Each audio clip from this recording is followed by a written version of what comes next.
उत्तर प्रदेश के बलिया जिले में बैरिया विधानसभा क्षेत्र तिल्हापुर ग्राम ढरावा गांव में कार्यक्रम को मुख्य अतिथि बाबूलाल राजभर राष्ट्रीय अध्यक्ष शोषित समाज पार्टी सभा को संबोधित करते हुए हम सबको संत शिरोमणि बाबा रविदास जयंती जी से ज्ञान लेना चाहिए। शोषित समाज पार्टी के राष्ट्रीय अध्यक्ष ने कहा कि जाति धर्म से ऊपर उदाहरण समाज को जागरूक होना चाहिए और रविदास जयंती की तरह अपने कर्तव्य को समझना चाहिए।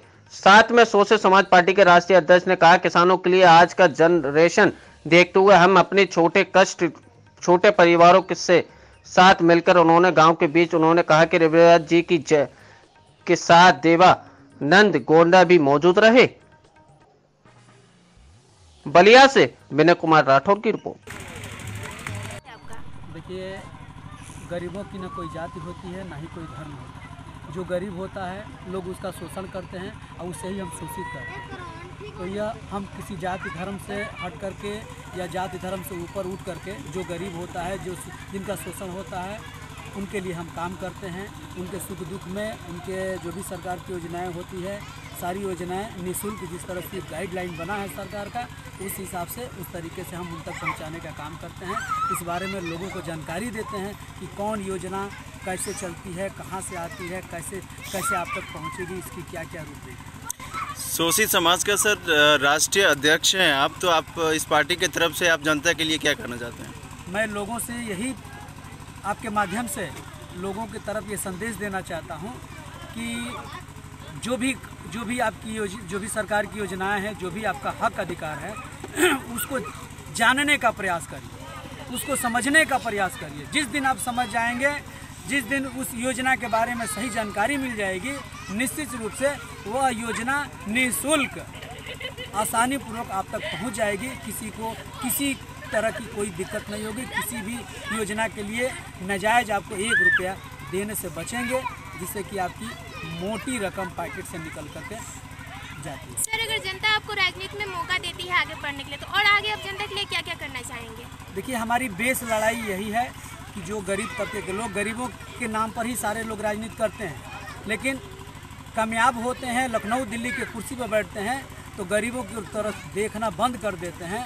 जैसे कि आज देखिए, आज ये माननीय नरेंद्र मोदी जी हमारे देश के प्रधानमंत्री हैं, किसानों के नाम पर राजनीति किए हैं, गरीबों के नाम पर राजनीति किए हैं। आज किसान 90-95 दिनों से सड़क पर आज पूरे जाड़े में मर रहा है, उनकी कोई चिंता नहीं है।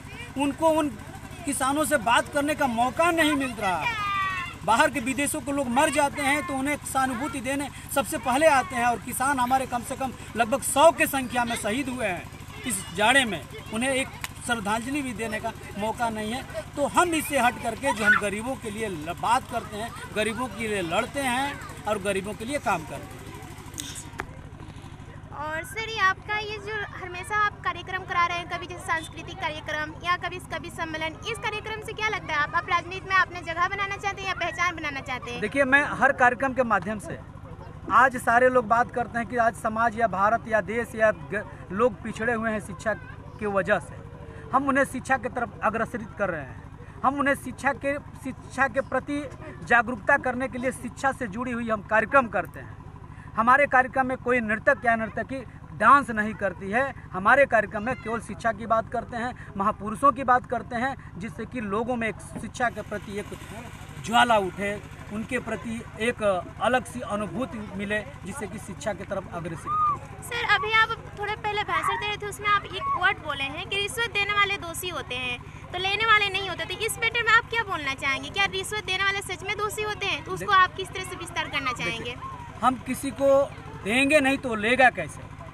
हम किसी को खिलाएंगे नहीं तो खाएगा कैसे? तो लेने वाले से ज़्यादा जिम्मेदार हम देने वाले को मानते हैं, और देने वाला जानकारी के अभाव में देता है। जैसे मैंने आपको एग्जाम्पल के माध्यम से मैं कहा हूँ कि आज आवास में प्रधान का कोई रोल नहीं है, लेकिन लोग जबरन प्रधान को पैसा देते हैं, जबरन प्रधान को दोषी ठहराते हैं। इसको रोकने के लिए क्या 2 शब्द बोल सकते हैं, क्या करना चाहिए? कैसे जनता जागरूक हो इस मैटर पे? इस संबंध में लोगों को मैं जानकारी देता हूँ, ये बताने का प्रयास करता हूँ कि किस योजना कैसे आती है, कहाँ तक जाती है, इसमें कौन कौन से लोग इन्वॉल्व होते हैं। इस जानकारी दे करके हम लोगों को जागरूक करते हैं। जनता के लिए आप अपने पार्टी से क्या उम्मीद रखना चाहते हैं? जनता मैं जानता हूँ, मैं जनता से वोट की राजनीति नहीं कर रहा हूँ, वोट मांग नहीं रहा हूँ। हम जानते हैं कि जनता के दिलों में जगह तभी बनाया जा सकता है जब गरीब जनता के लिए हम काम करेंगे, ईमानदारी से काम करेंगे, तो निश्चित रूप से जनता हमारी साथ देगी। आगे आपकी रणनीति आने वाले समय में क्या होगा सर? आगे हम लोग जो भी हमारे समाज में आज राजनीति बहुत दूषित हो गई है, आज पार्टियों का सिद्धांत गलत हो गया है। आज क्रिमिनल हो, माफिया हो या रिश्वतखोर हो, रैपिस्ट हो, यही सारे लोग आज नेता बन कर के घूम रहे हैं और यही जनता का शोषण कर रहे हैं। हमारा मूल उद्देश्य यही है कि जनता को जागरूक करके हम एक स्वच्छ राजनीति